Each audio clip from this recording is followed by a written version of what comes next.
Esta es la historia de la ira que incendia el mundo. La historia de un rencor explotado con fines políticos. Las redes sociales son la herramienta perfecta para que el líder de un movimiento populista consiga que la gente se crea mensajes cada vez más extremistas. Para los periodistas, el problema no es este jodido gitano, sino el ministro del Interior. Pero yo os doy mi palabra de que acabaremos con esa ocupación.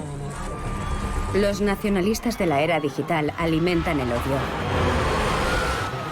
Señalan al pueblo nuevos enemigos.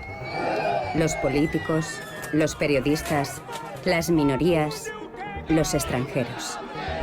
Traen drogas, cometen crímenes, violan. Ese alcalde de mierda coge un decreto de mierda y encierra a la gente en sus casas. Si yo tuviera un arma, saldría a la calle. A la sombra de los demagogos, los asesores ocultos refinan sus algoritmos. Manipulan las conciencias. Son informáticos, encuestadores de opinión, expertos en Big Data. Ellos son los ingenieros del caos contemporáneo. Un ingeniero del caos es alguien que lleva a la política la lógica de las plataformas digitales. Busca las bolsas de ira que hay en la sociedad.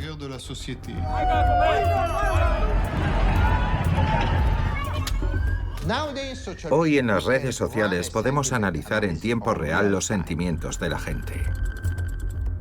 Eso lo cambia todo. Es pura manipulación.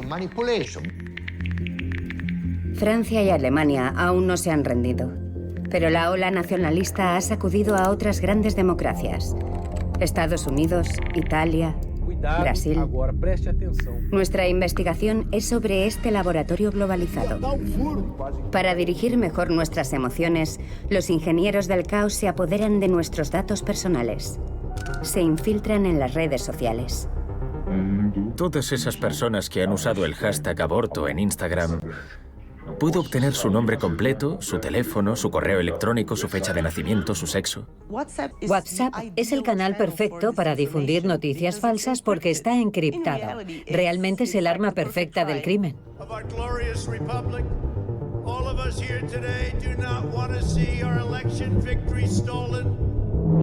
Uso público LGBT. Le opere d'arte possono essere irriverenti. Ninguna sociedad está a salvo. Ninguna democracia. Ni siquiera la nuestra.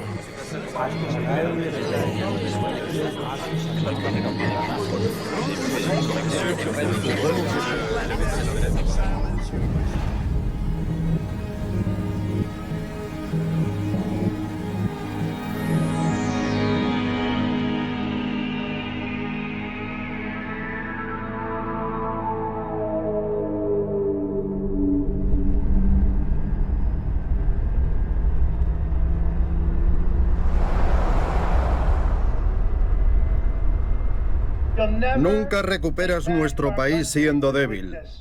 Tienes que demostrar fortaleza y tienes que ser fuerte.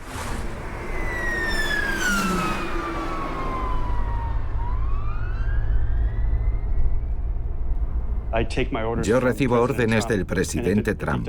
Y si él dice que es hora de salir a las calles, entonces saldremos a las calles. Iremos al Capitolio y lucharemos. Lucharemos como fieras. Trump tuiteó, os veo el día 6. Estaba por todo Twitter y todo el mundo decidió venir.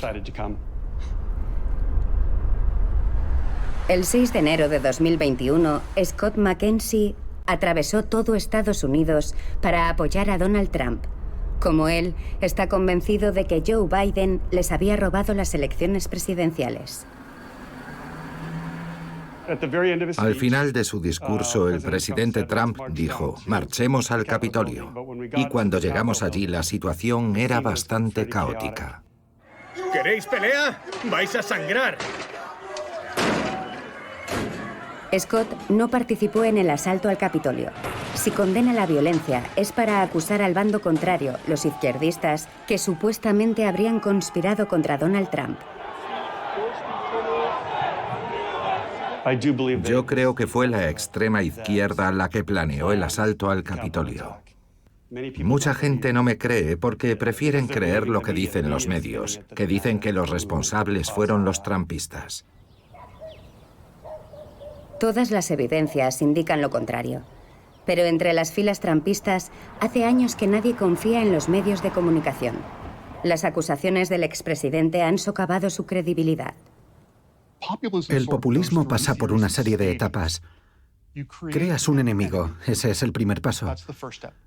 El principal enemigo de Donald Trump, tras ser elegido presidente, fueron los medios de comunicación tradicionales, y él declaró la guerra total contra esos medios en Estados Unidos.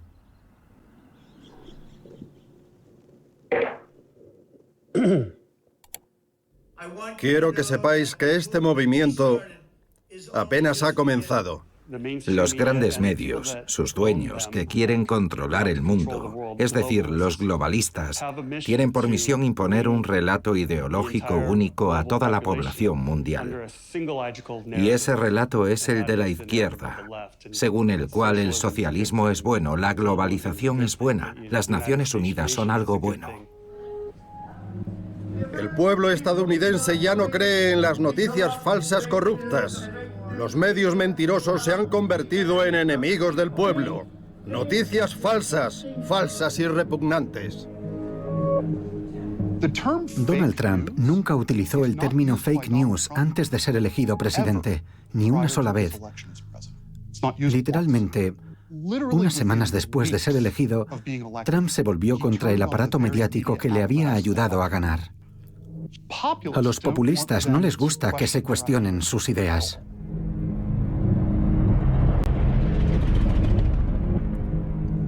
Donald Trump usaba el término fake news para referirse a cualquier tipo de periodismo que no le gustara. A partir de ese momento, él se convirtió en la principal fuente de información fiable para sus seguidores. Cuando comencé a creer a Trump, vi que la única forma de conseguir buena información sobre él era a través de Twitter. Durante su mandato, Donald Trump aumentó la frecuencia de sus tweets. A menudo superaba los 100 tweets al día. En el caso de Twitter, existen sesgos estructurales en términos de simplicidad, impulsividad e incivilidad. Simplicidad por su limitación a 280 caracteres. Existe una barrera estructural que impide que alguien diga algo complejo o sofisticado en Twitter. Lo que tiene que decir puede decírmelo directamente. Puedo leerlo o ver un vídeo, y todo eso lo oigo directamente de su boca. 2, la impulsividad, porque cualquiera puede tuitear desde cualquier lugar, en cualquier momento, a cualquier hora del día, y es un medio muy emocional. Y Trump usa con frecuencia palabras relacionadas con las emociones para suscitar odio o ira. Tras publicar un ataque muy simple, inserta la palabra triste con signo de exclamación. Él nombra para sus seguidores la emoción exacta que quiere que sientan.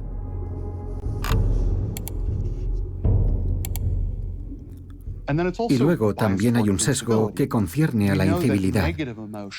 Sabemos, por ejemplo, que en Twitter las emociones negativas llegan más lejos y más rápido.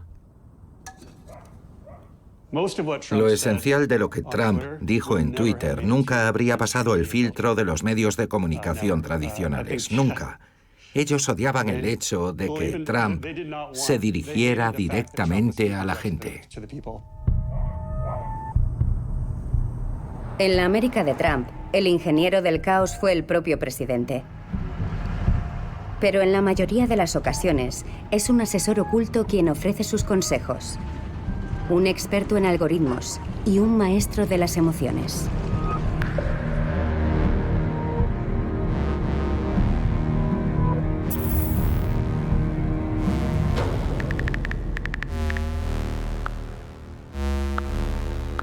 Regístrate ahora. Cuantos más me gusta pongas en mi página de Facebook, y más rápido, más puntos acumularás. Y los más afortunados podrán charlar por teléfono conmigo. Hablar directamente al pueblo. El líder de la derecha italiana es un maestro en la materia. Facebook es la red social más popular, la más visitada. Yo sé muy bien que con un vídeo, un mensaje, puedo llegar a millones de personas.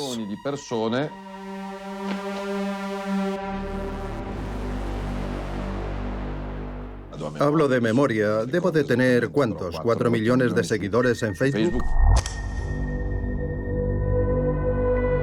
Su cuenta de Facebook es la más seguida de todos los políticos europeos. Matteo Salvini ha convertido su partido, la Liga, en la formación política más popular del país en menos de 10 años. Detrás de este éxito hay un hombre, muy discreto. En las fotos es el que vemos de espaldas o en segundo plano. Luca Morisi, el asesor en la sombra. Fue él quien metódicamente convirtió las redes sociales en el megáfono de Matteo Salvini. Lo primero que hizo Morisi después de conocerlo fue decirle a Salvini: no uses Twitter, es la red social de los profesionales. La gente usa Facebook. Tienes que apostarlo todo a Facebook. Esa fue la primera intuición de Morisi. Cuando se conocieron, Salvini solo tenía 18.000 seguidores en Facebook. Aún no era el Salvini con millones de seguidores en Facebook. A Luca Morisi lo conocí en Facebook. Me gustó porque era genial, él es genial, y trataba temas muy lejanos para mí. De la filosofía de la comunicación. Tenía una visión muy moderna. O lo considerabas un loco o hacías que trabajara contigo. Yo elegí la segunda opción. Luca Morisi no contestó a nuestras peticiones de una entrevista. Nunca concede entrevistas. Solo aparece en público en contadas conferencias privadas, reservadas a sus compañeros. Morisi entendió, a través del uso de las redes sociales, que este no era el momento de ser moderado. Comprendió que este es el momento de ser radical. Esta era la gran dicotomía. Ellos de un lado y nosotros del otro. Esta lógica de la polarización funciona muy bien en general, y especialmente para nuestra comunicación. Y naturalmente, atacar a los enemigos siempre funciona muy bien. Esta estrategia, aplicada al pie de la letra, lo condujo a su primera gran victoria. En 2018, Matteo Salvini se convirtió en vicepresidente después de una cruzada digital. Y siempre con el mismo mensaje, repetido, martilleado. Para los ilegales se acabó la buena vida. Haced las maletas. Haced las maletas. ¿Lo comprendéis, amigos? Ellos quieren más dinero. En vez de dar las gracias, quieren más dinero. ¿Eso es normal? Llegan a Verona y quieren ver el fútbol en Sky. Quieren comer y estar tranquilos. ¿Y quién paga? Nosotros. Tú.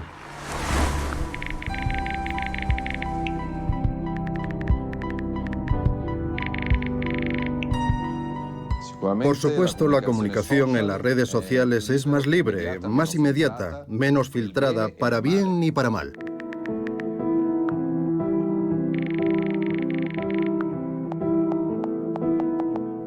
Si no hubiéramos podido comunicarnos directamente con todos esos millones de personas, habría sido mucho más difícil. Matteo Salvini y Luca Morisi se conocieron en 2013. Gracias, chicos. En esa época, Salvini era independentista y su enemigo eran los italianos del sur, los paletos. Con sus camaradas de la Liga Norte, su pequeño partido regionalista los denigraba sin cesar.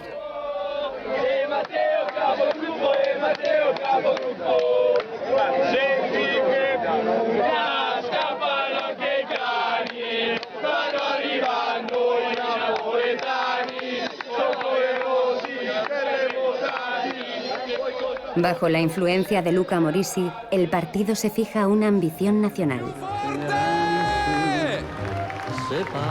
Necesita, por tanto, un nuevo enemigo para dirigirse a todos los italianos. Un enemigo exterior, los inmigrantes ilegales.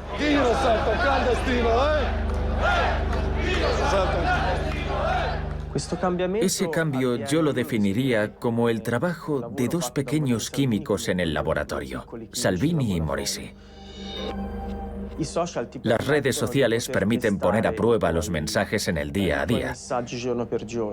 Y Morisi solía decir: mi trabajo es bueno porque al día siguiente veo los resultados de las cosas que hago, de los temas que propongo.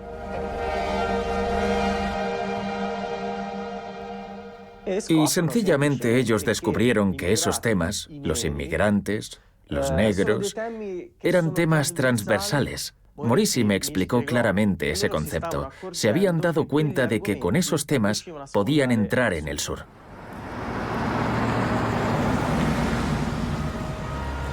Salvini y Morisi eligieron a su nuevo enemigo explorando las entrañas de las redes sociales. Es una técnica bien conocida por los especialistas en marketing digital. Es el llamado análisis de sentimiento. El análisis de sentimiento ha cambiado el juego en la comunicación política. Con las encuestas, cuando haces un estudio, a veces tienes que esperar varios días para tener los resultados. Y a menudo en política, varios días ya es demasiado. Imagina que, por ejemplo, quieres entender las opiniones de la gente en redes sociales como Twitter o Facebook. ¿Cómo hablan de la inmigración? ¿De manera positiva o negativa? ¿Qué es lo que haces? Pues empiezas identificando las palabras clave, por ejemplo, inmigrantes o, por supuesto, inmigración, pero no solo esas palabras. Por ejemplo, sabemos que en Italia algunas personas cuando hablan de inmigrantes usan la palabra negro. Así que la añades a las palabras clave. Imagina que recopilas 1 millón de mensajes. Tienes una gran cantidad de información con la que puedes jugar. Entonces, ¿qué es lo que haces? Simplemente observas lo que la gente dice, el sentimiento general en torno a ese tema y lo utilizas. Las personas a bordo del vehículo gritaban: Salvini, Salvini. Ayer se produjo un ataque racista en Macerata. 11 agresiones racistas en menos de 2 meses. Es una vergüenza la forma en la que Salvini ha construido en los últimos meses un relato que ha convertido Italia en un país más racista. ¿Qué hizo Matteo Salvini? Provocó el miedo, provocó el caos. Luca Morisi había conseguido su objetivo, que se hablara de su candidato. Para bien o para mal, eso no importaba, siempre y cuando los votantes eligiesen al político italiano. A Luca Morisi yo lo considero un visionario. Y de hecho, probablemente ahora esté pensando en algo más avanzado que yo no comprendo. Pero lo comprenderé con el tiempo. Por eso trabajo con él. Matteo Salvini y su discreto Maquiavelo han domesticado las redes sociales sin ocultarse.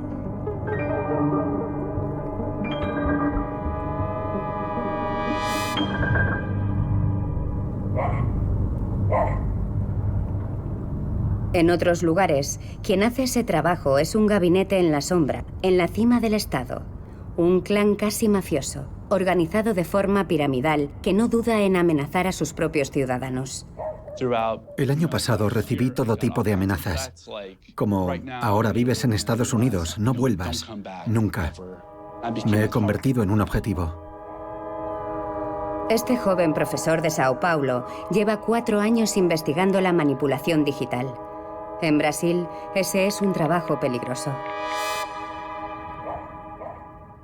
Para su investigación, David Nemer se sumergió en las profundidades de la mensajería de WhatsApp. Es ahí donde reinan los ingenieros del caos brasileños. WhatsApp juega un papel esencial en la comunicación en Brasil.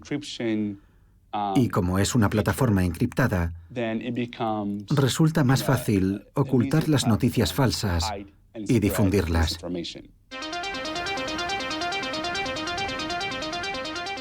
WhatsApp tiene en Brasil 130 millones de usuarios, casi 2 de cada 3 brasileños. Grupos familiares, de aficiones, de amigos, en los que todos confían entre ellos. Un poco como tú y tu propia comunidad de WhatsApp. Imaginemos que alguien con malas intenciones se infiltrara en ese círculo íntimo y difundiera noticias falsas. Eso fue lo que les pasó a millones de brasileños durante la campaña presidencial de 2018. Bolsonaro era un candidato nuevo en las elecciones y la gente quería saber más sobre él.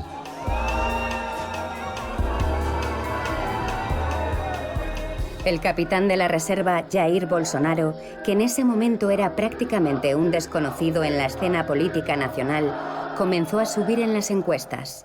Para difundir su propaganda, Bolsonaro eligió infiltrarse de incógnito en la plataforma de mensajería preferida de los brasileños.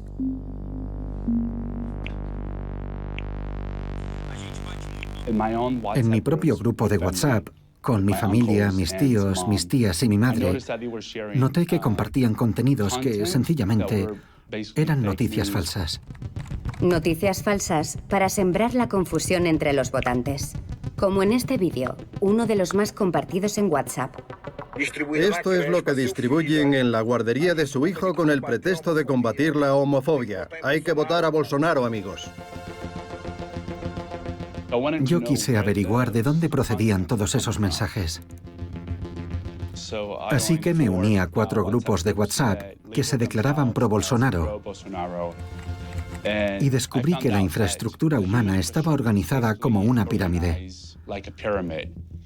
En la base de esa pirámide está lo que yo llamo el brasileño medio.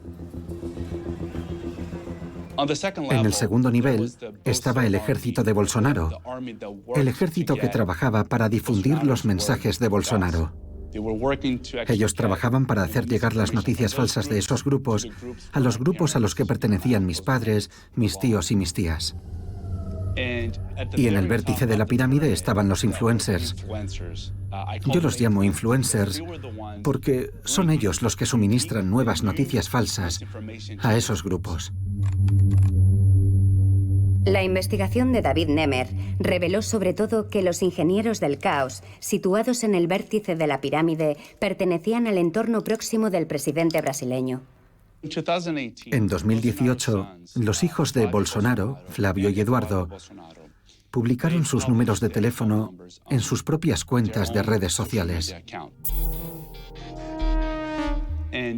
Y cuando guardé esos números en el teléfono con el que seguía a esos grupos de WhatsApp, descubrí que esos números ya estaban en esos grupos.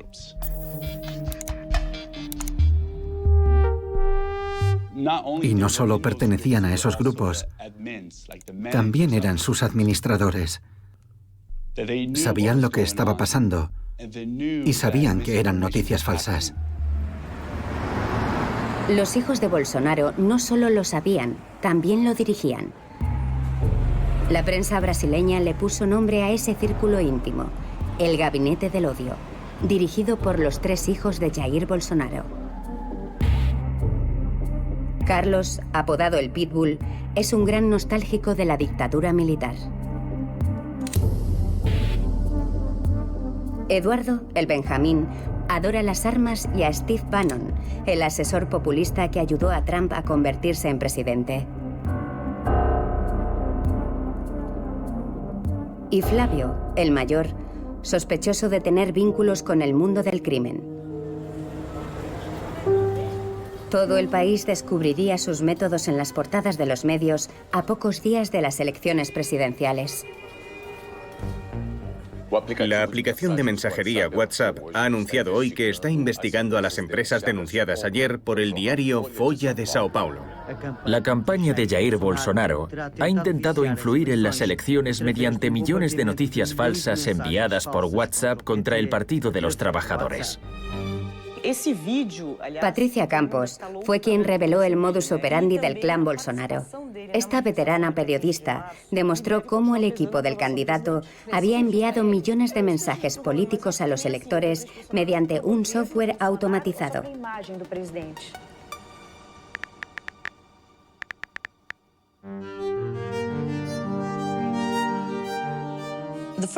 El primer artículo que escribí sobre esta historia demostraba que durante la campaña hubo empresarios que recaudaban dinero de los donantes y que esos mismos empresarios compraban a las agencias de marketing político paquetes de envíos masivos de mensajes en WhatsApp contra el Partido de los Trabajadores y contra su candidato, Fernando Haddad. El gabinete del odio no pudo soportar que la prensa desvelara su manipulación electoral. Las represalias contra la periodista fueron devastadoras. Eduardo Bolsonaro tuiteó que yo le había ofrecido mantener relaciones sexuales para obtener información contra su padre.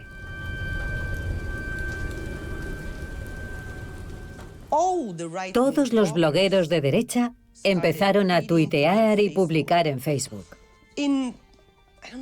En pocas horas, habían publicado todo tipo de memes, de mensajes satíricos con imágenes pornográficas, de mujeres desnudas y un montaje con mi cara.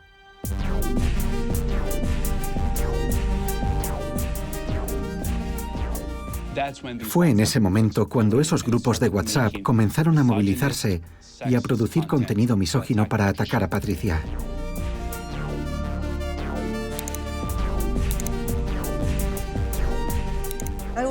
Yo recibía eso en WhatsApp, en Facebook, en Twitter, en Instagram.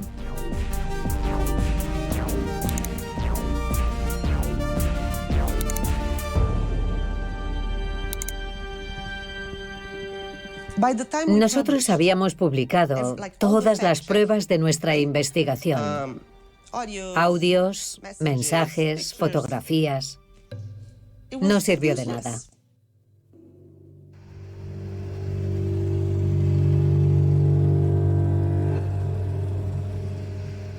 Ahora, cuando estoy a punto de publicar un artículo, hago una pausa. No estoy diciendo que no lo publique, pero me tomo un tiempo.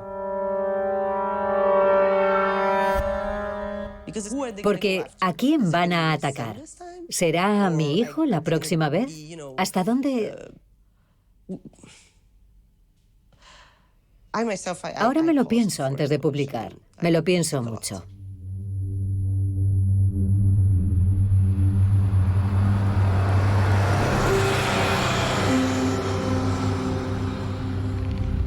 Este gabinete del odio está ahora en el centro de una investigación parlamentaria puesta en marcha por la oposición. Yo viajé por Brasil haciendo campaña por un hombre llamado Jair Messias Bolsonaro. Yo no sé si el presidente es consciente de la magnitud de la locura que provoca ese gabinete del odio. Joyce Hasselman conoce bien al gabinete del odio. Aliada de Bolsonaro en el pasado, esta diputada hoy es su enemiga. Ella acusa públicamente a Eduardo y a Carlos, los dos hijos del presidente. Yo fui víctima del gabinete del odio porque dije no a Bolsonaro. Me negué a defender a su hijo. Él no quería que fuera investigado por el robo de dinero público y corrupción. A partir de ese momento hubo una avalancha de ataques contra mi familia y contra mí.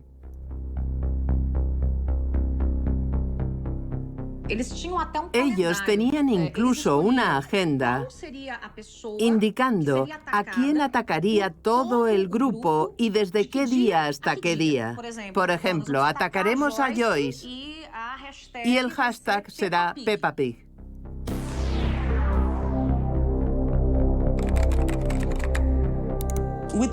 Con las mujeres siempre es más agresivo. Y siempre es, ¿eres fea? ¿Eres vieja? ¿Estás gorda? ¿Tu marido hace esto? ¿Tu padre hace lo otro? ¿O bien tú ofreces sexo? Se puede denunciar a alguien ante la justicia por calumnias, injurias o difamación, pero solo a una persona o dos. Pero ¿cómo puedes enfrentarte a una información falsa compartida por 50 millones de personas o 100 millones de personas? Es imposible.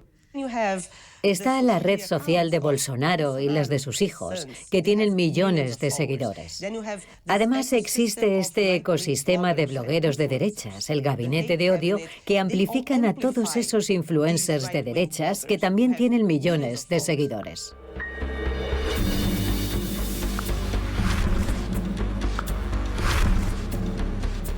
Es un gran ecosistema.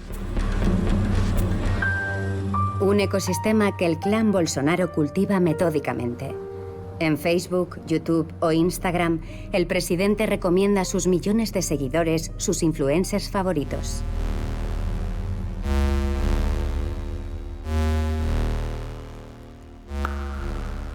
Entre ellos se encuentra Bernardo Custer,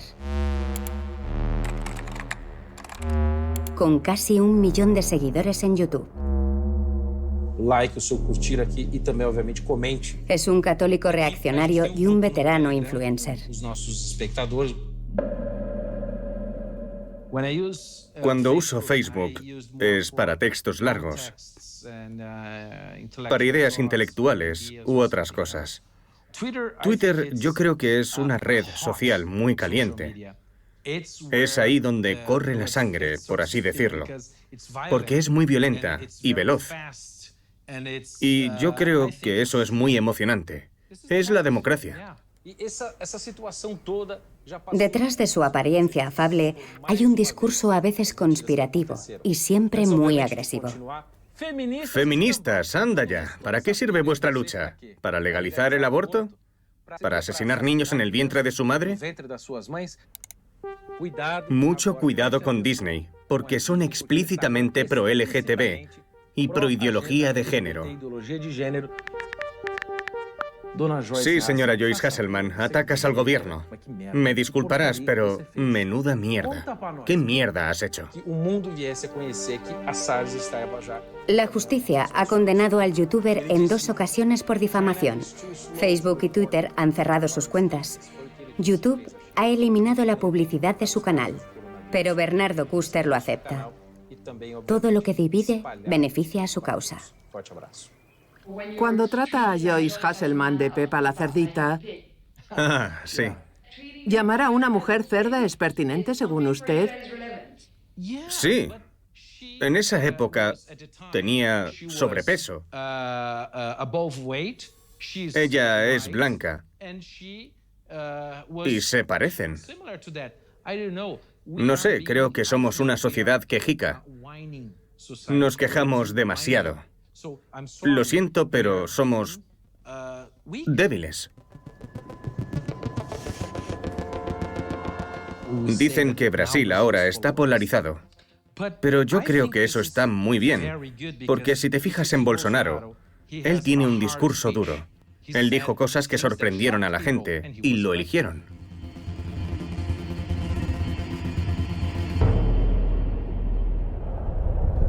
Los ingenieros del caos imponen su verdad alternativa en el mundo paralelo de las redes sociales. Una estrategia tanto más eficaz cuanto que los medios tradicionales han perdido mucho terreno.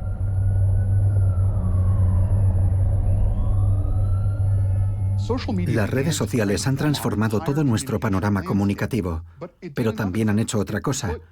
En muchas regiones han llevado a la prensa local a la quiebra, porque no podían competir con lo que estaba pasando en Internet.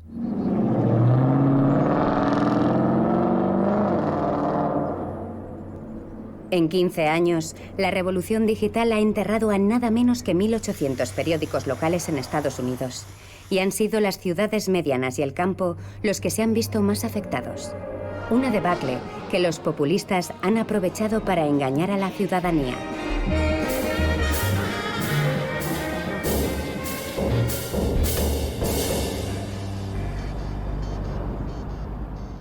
Bienvenidos al informativo de Tennessee Star. Soy Michael Patrick Leahy. Son las 6:17 de la mañana en nuestros estudios de la radio musical Tennessee National. Michael Patrick es un republicano irreductible. Pertenece a la nebulosa ultraconservadora que quiere informar, a su manera, al Estados Unidos de las regiones. Es una estrategia en apariencia local que enmascara un objetivo claramente nacional.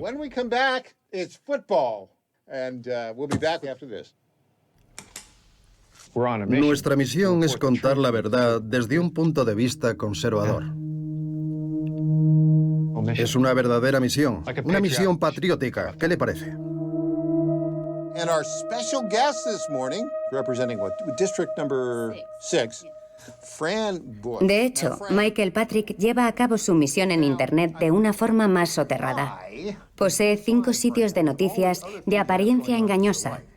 No mencionan su trumpismo militante y para atraer lectores, presenta esas páginas como genuinos medios de comunicación locales.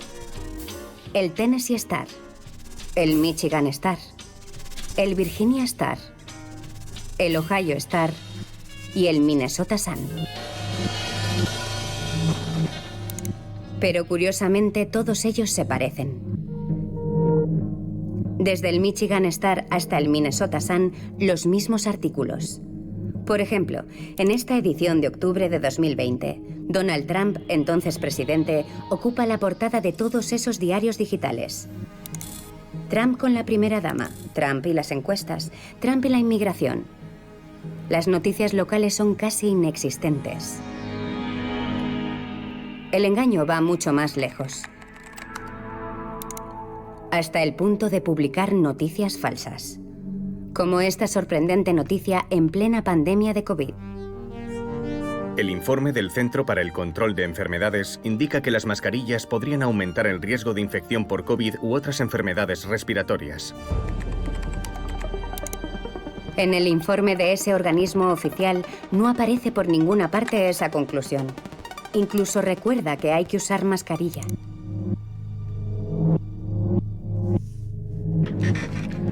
En las redes sociales, el 60% de quienes comparten un artículo solo han leído el titular. Pero para Michael Patrick, poco importa que el titular sea falso. Lo único que importa es la ideología. Sí. Entonces, ¿su objeción es al titular? Sí. ¿Sí?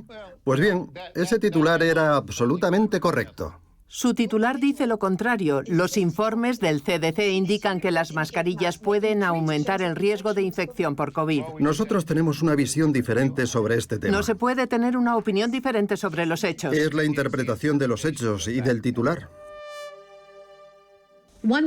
La manipulación es una táctica que funciona muy bien para los propagadores de noticias falsas.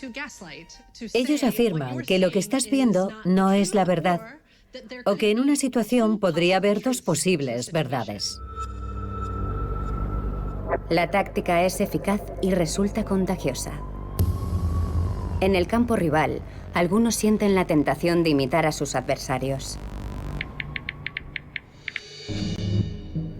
Tara McGowan es una polémica estratega, incluso entre los demócratas. Maneja un presupuesto de $100 millones recaudados entre poderosos donantes. Con ese dinero, ha creado también un grupo de noticias local, prodemócrata. Por ejemplo, en Arizona o en Michigan. A diferencia de Michael Patrick, los verificadores nunca han encontrado en ellos ninguna noticia falsa, pero al igual que él, Tara engaña a los internautas con sus artículos partidistas. Nuestro objetivo no es ofrecer un punto de vista equilibrado. Nosotros somos una organización de información de izquierdas. No podemos contar con los principales medios de comunicación para elevar la verdad sobre las mentiras, porque ellos han adoptado una posición defensiva para que la derecha no los considere medios izquierdistas. Dan voz a los 2 bandos y colocan la mentira de un republicano en el mismo plano que un hecho presentado por un demócrata. Yo pienso que es poco probable que los medios partidistas consigan restaurar plenamente la confianza de la gente. Pero si un bando lo está haciendo, el otro no debería solo porque no está de acuerdo con el método. En ese caso, perderá la guerra de la información. Yo prefiero ganar la guerra de la información que ganar un concurso de virtud, sin duda. El problema es, vivimos en dos realidades diferentes. Entonces, ¿qué vamos a hacer ante un semáforo en rojo si no estamos de acuerdo en lo que significa? Si ni siquiera podemos ponernos de acuerdo sobre los hechos, será muy difícil tener una sociedad civilizada basada en el entendimiento y en la confianza mutua. En el mundo de la posverdad, los hechos se desvanecen ante las opiniones. Ahora, Estados Unidos muestra su división. Yo tenía varios amigos demócratas, pero ya no tengo ninguno. Scott McKenzie se ha vuelto adicto. A Trump, a Twitter, a las teorías de la conspiración que circulan por Internet. Esa nueva visión del mundo le ha alejado de los suyos. No hablo con mis hijos desde hace aproximadamente un año, tal vez un año y medio, a causa de las diferencias ideológicas que hay entre nosotros.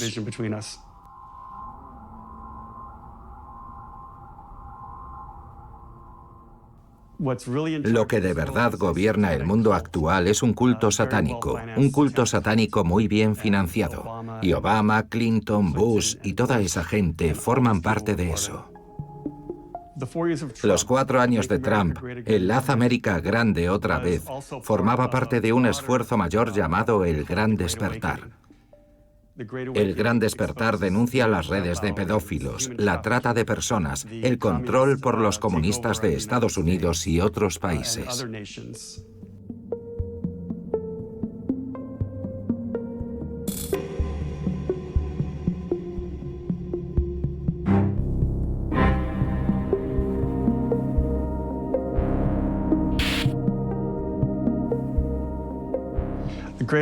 Escuché hablar del Gran Despertar en Twitter. Yo pasaba mucho tiempo en Twitter, a veces 10 horas al día.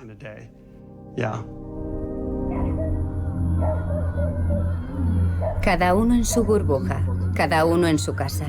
Millones de partidarios de Trump esperan el Gran Despertar. En las redes sociales proliferan las teorías de la conspiración. Son las matrices del populismo digital.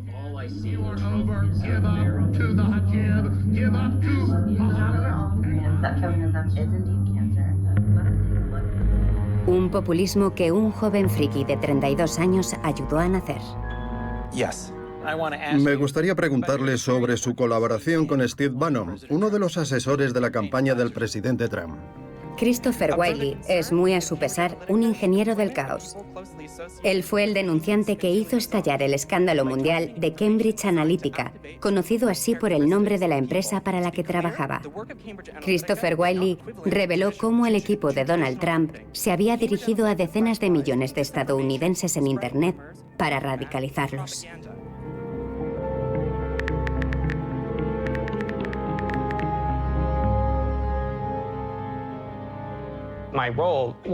Mi trabajo consistía en identificar a personas susceptibles de creer en las teorías de la conspiración y atraerlas a los grupos de Facebook. Imagina que eres un tipo del montón en algún lugar de los Estados Unidos. Ves un anuncio o un grupo recomendado y lo sigues. Tienes grupos con nombres un poco ambiguos, como los Patriotas del Condado de Smith. Y tú vives en el Condado de Smith. Todo parece natural, todo parece producto del azar. Pero has sido seleccionado para ese grupo porque los datos de tu perfil sugieren al algoritmo de Cambridge Analytica que probablemente seas más propenso al pensamiento conspirativo, que quizás seas un neurótico. El objetivo era iniciar, provocar el nacimiento de un movimiento político que ahora es enorme en Estados Unidos y que contribuyó al ascenso de Donald Trump a la presidencia.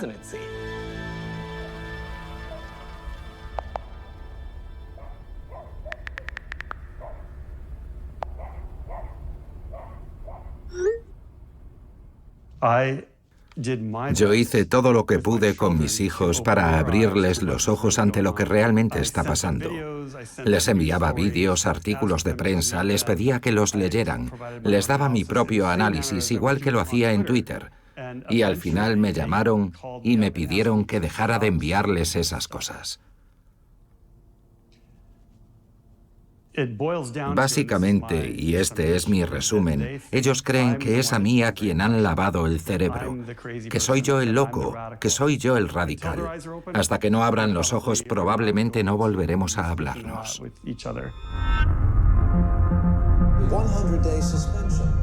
Pero en lo que respecta a mi vida cotidiana, tengo mi comunidad en Twitter. Son personas que ideológicamente están de acuerdo conmigo, y cuando me comunico con ellas en Twitter es como si estuviera sentado a su lado en la misma habitación. Pero al igual que Donald Trump, Scott ya no está en Twitter. La plataforma los suspendió a ambos, para siempre.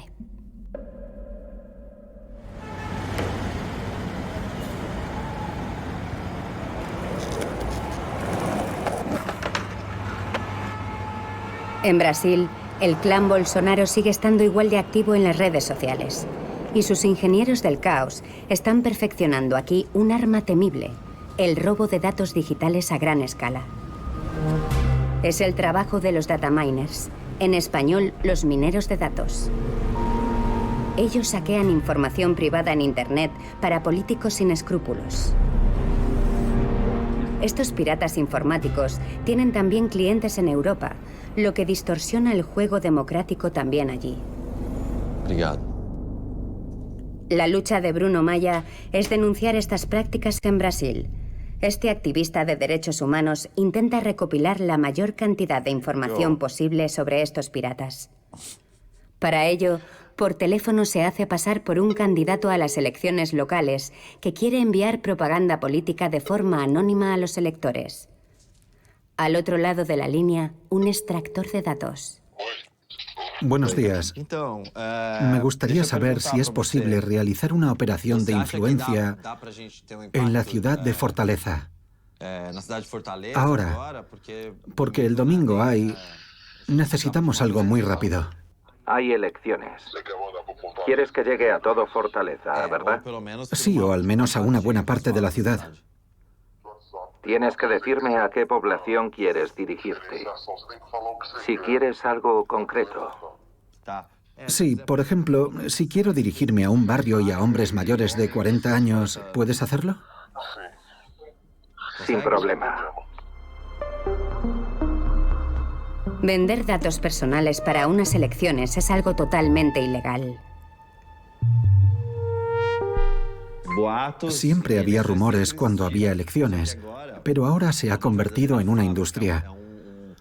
Es como si existiera una industrialización de los rumores, de las mentiras. Ellos ganan dinero debilitando la democracia. Yo creo que esas personas son peligrosas.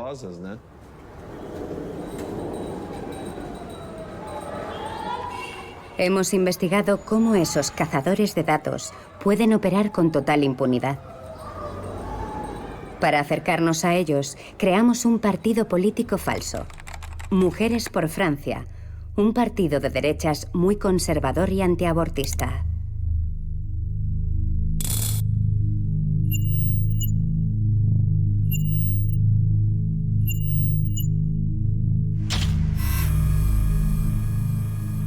Hemos filmado con cámara oculta en una agencia muy conocida. Fingimos que queremos dirigirnos a los electores franceses antiaborto en la región de París. Gracias a su software, el informático podrá localizarlos en cualquier red social. Por ejemplo, escribo aborto.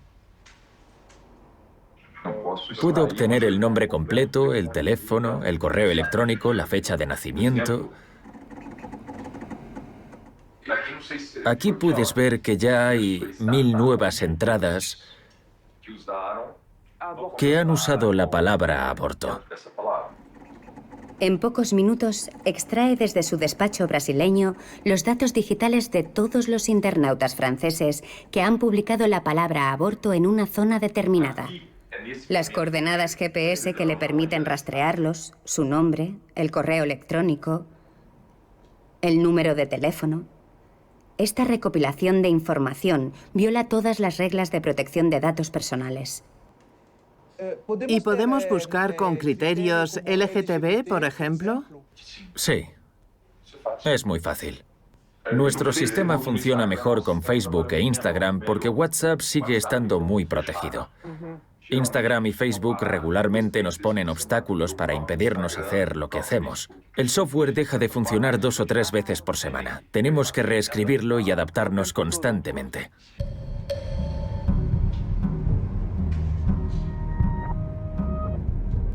Son muy eficientes. Han logrado recuperar una cantidad increíble de páginas sin ser detectados. Y todo eso muy rápido. Y en el lado de las redes sociales, Instagram, Facebook y otros, son conscientes de que hay empresas que minan datos. Luchar contra eso es difícil. Es el juego del ratón y el gato. Existe una industria detrás, la industria de los datos. ¿Nos puede garantizar que después de pagar no nos descubrirán? ¿No hay ningún peligro? Todo se hace desde el extranjero, no localmente. Recibiremos el pago en bitcoins. No habrá nada que los vincule con nosotros.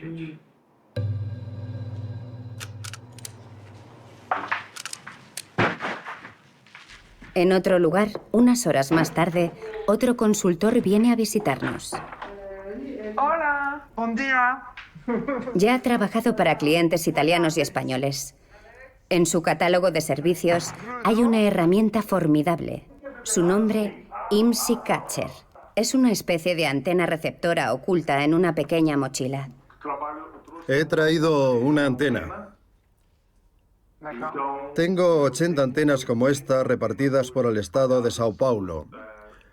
Por eso no quería hablarlo por teléfono, porque aquí está prohibido, pero lo hago de todos modos. Esta antena es ilegal tanto en Brasil como en Europa. Y por una buena razón. Está reservada para los servicios de espionaje. La antena registra todos los números de móvil que hay a su alrededor con absoluta discreción. Si la dejamos en el aeropuerto, todos los números de móvil de quienes facturen quedarán registrados aquí. La usé en el aeropuerto de Malpensa. En una semana conseguí más de 3 millones de números de teléfono. En 2022 todo el mundo tendrá una igual. Es sumamente preocupante. Yo conocía el IMSI Catcher, pero ignoraba por completo que se usara en el terreno de la política. Es tremendamente peligroso. Si mañana voy a una manifestación contra el derecho al aborto, me coloco entre la multitud de incógnito con una mochila y recojo todos los teléfonos que están a mi alrededor, conseguiré información muy concreta sobre ti. Sabré que estás en contra del derecho al aborto y podré obtener otros datos adicionales. Y así podré vigilarte y tenerte fichado de una manera muy precisa. Yo soy gay, así que me preocupa. Ahora en Brasil tenemos un gobierno federal hostil a la causa LGTB. Si el bolsonarismo sigue creciendo, simplemente podrían localizar a las personas LGTB y perseguirlas.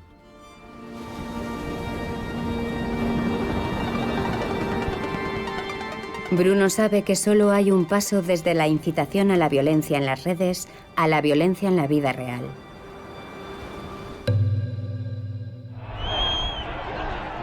...6 de enero de 2021. Los fanáticos de Trump intentan un golpe de Estado imposible en Washington, alentados en las redes sociales por el expresidente.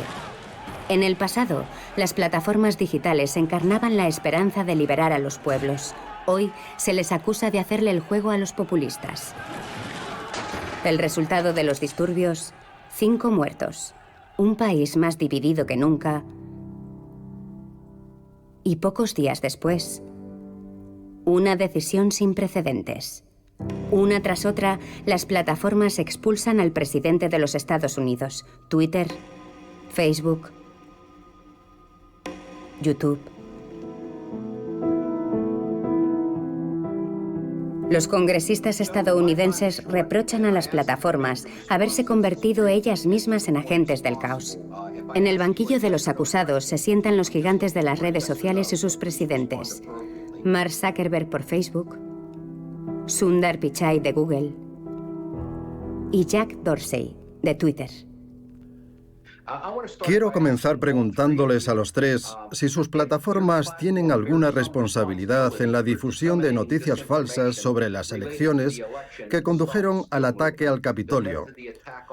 Respondan solo sí o no. Señor Zuckerberg. Nuestra responsabilidad es construir sistemas que ayuden a... Señor Zuckerberg, quiero un sí o un no por respuesta. ¿Tiene alguna responsabilidad en lo que pasó? Nuestra responsabilidad es asegurarnos de construir sistemas eficaces. Vale, el caballero prefiere no responder a la pregunta. Señor Pichai, ¿sí o no? Nosotros siempre sentimos una profunda responsabilidad, pero hemos trabajado mucho en estas elecciones y ha sido uno de nuestros esfuerzos más importantes. ¿Eso es un sí o un no? Señor congresista, esa es una pregunta complicada. Bien, continuemos. Señor Dorsey. Sí, pero hay que tener en cuenta un ecosistema mayor. No es solo la tecnología. Imaginemos que otro sector usara el mismo argumento que Silicon Valley. Sí, nuestros medicamentos envenenan a la gente, pero hacemos todo lo posible. Sí, nuestros aviones se caen del cielo, pero hacemos lo que podemos. Nunca aceptaríamos eso de ninguna otra industria. Y por tanto, mi pregunta es, ¿por qué ganan dinero si no han demostrado que sus algoritmos sean seguros? Nunca hemos podido decidir si este sistema de información era lo que realmente queríamos. Un sistema en el que los hechos no importan, en el que se imponen las voces más fuertes, en el que nos pueden aislar en nuestras propias burbujas de información. No digo que eso sea lo que le pasa a todas las personas en las redes sociales. No es necesario que eso le pase a todo el mundo, pero las redes sociales han puesto a suficientes personas en esta situación para que eso nos afecte a todos.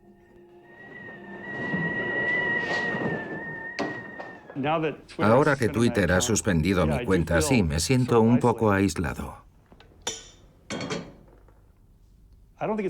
Yo no creo que esto vaya a durar mucho tiempo, porque ahora que Trump está en el sector privado, creará un imperio de medios que dirán la verdad, que serán libres. Y entonces creo que no habrá nada ni nadie que podrá impedir la unidad del mundo y el gran despertar del mundo, porque será un gran despertar mundial.